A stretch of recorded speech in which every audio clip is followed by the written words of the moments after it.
আজকে মানুষের উপর অত্যাচার হচ্ছে বাংলার। প্রায় 2000 সামথিং আমরা ফিরিয়ে এনেছি। গুরগাঁওতে জেলে রেখে দেওয়া হয়েছে, ক্যাম্পে, ডিটেনশন ক্যাম্প। আসামে রেখে দেওয়া হয়েছে। রাজস্থানে অত্যাচার চলছে।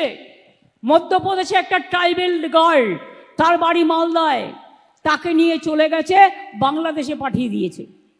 দলিতদের ওপর অত্যাচার চলছে।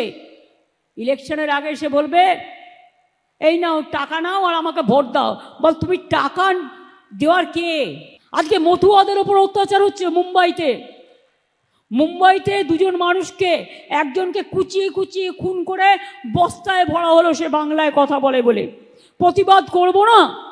যদি কেউ মনে করে বাংলা ভাষায় কথা বললে বাংলাদেশি বলে দেওয়া হবে। যারা বাংলাদেশ থেকেও এসছে আইনত মেনে, ইন্দো বাংলাদেশ যুদ্ধের পরে তারাও ইন্ডিয়ান সিটিজেন, যারা ভারতবর্ষের নাগরিক, তাদের কেন তুমি বাংলাদেশে পাঠাবে?